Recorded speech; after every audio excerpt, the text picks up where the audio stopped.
Aquele que tirou a própria vida, ele não tem medo da morte? Não, a questão não é o medo da morte ali. O problema é que ele está enfrentando um problema muito grande e ele quer acabar com o problema. E ele acredita que tirando a sua própria vida, ele acaba com o problema.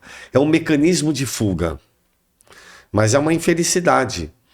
Então, na realidade, é uma atitude de não enfrentamento. E nós estamos aqui para enfrentar a vida, os desafios da vida. Agora, o mundo é de cooperação. Se um ajudar o outro, dificilmente nós teremos suicídios. Porque nós estaremos percebendo as dificuldades do outro. Nós estaremos conversando com o outro. Nós estaremos abrindo um leque de possibilidades de nos aproximarmos dessas pessoas. E nós precisamos disso. Hoje eu vejo as pessoas com muita dificuldade de se abrir um com o outro, de falar dos seus problemas. E precisamos. Por isso que existem os terapeutas. Existem os terapeutas. Não é vergonha nenhuma, a gente tem essa bobagem aqui. A melhor coisa do mundo é ir num terapeuta. Um psicólogo, psiquiatra, psicanalista. Para quê? Para você conversar. Falar dos seus problemas. E ele tem uma parte técnica que ele vai te ajudar. Então, consultar um profissional desse é de grande valor. É de grande valor. Feliz daquele que pode fazer isso. E que abre o seu coração para isso. Porque nós precisamos falar. Nós precisamos falar das nossas mágoas, das nossas dores. Evitaria muito suicídio. Mas muito. Né? Então, esse mundo é de cooperação agora, né? Perfeito, excelente.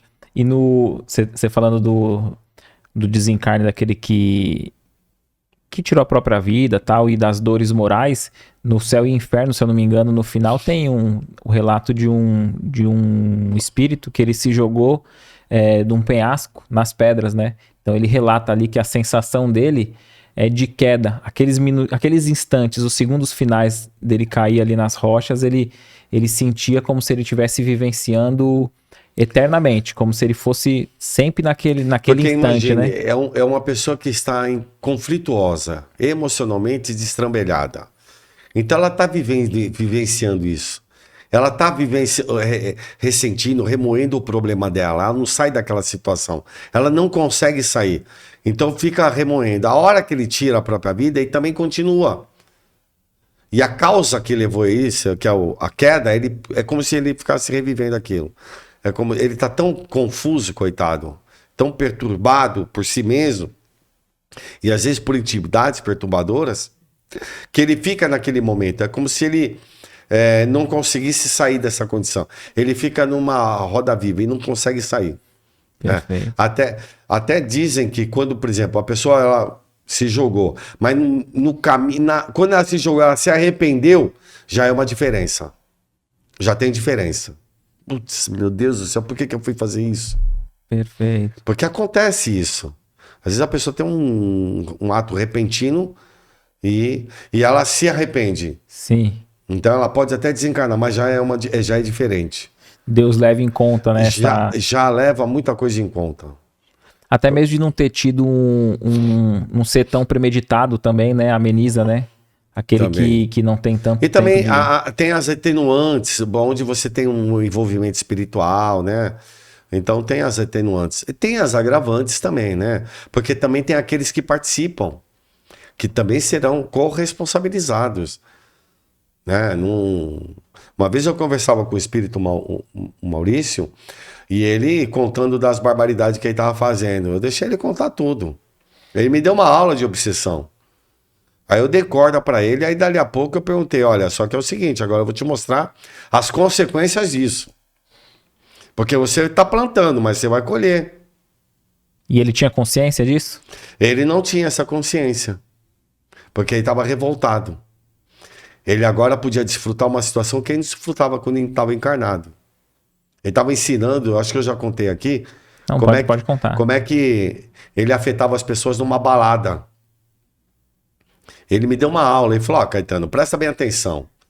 Ele desencarnou com um tiro com 18 anos de idade. Ele falou, agora eu vou na balada e eu fico influenciando lá. As meninas, eu fico erotizando para elas dançarem, bebe, é open bar, é open droga. Os meninos, eu fico provocando briga. Aí ele fui dando corda, aí foi falando o que ele fazia, papapá. Aí eu falei, olha, o menino brigou, pode matar o outro, pode sair daqui e bater o carro. A menina pode engravidar, porque pode ter uma relação depois, nem conhece o cara, e acontece isso. O pai pode mandar embora, ela pode querer abortar. Olha as consequências. Você vai colher tudo isso. Aí eu fui falando várias as consequências. Porque tem um espírito num evangelho e no espiritismo chamado Delphine de Girardin. E ela fala assim, ela fala que o ato às vezes não é nada. Mas as consequências do ato, aí é o problema. Às vezes o ato foi leviano, mas as consequências daquilo. Por exemplo, engravidou a menina, né? Não quer assumir a paternidade? Beleza. Mas deixa ela ser feliz com o outro. Deixa ser feliz. Ah, mas aí se o pai dela mandar embora, vamos supor, né? Aí ela vai embora de casa, ela se entrega às drogas, ela se entrega a uma vida difícil, diferente. Aí essas consequências é você que vai colher. O que você achou desse corte? Coloca aqui nos comentários a sua opinião sobre esse tema. Para ver o episódio completo, é só pesquisar Recomeçar Podcast Espírita. E caso tenha ficado alguma dúvida sobre a doutrina espírita, é perfeitamente normal. Procure ler as obras de Allan Kardec.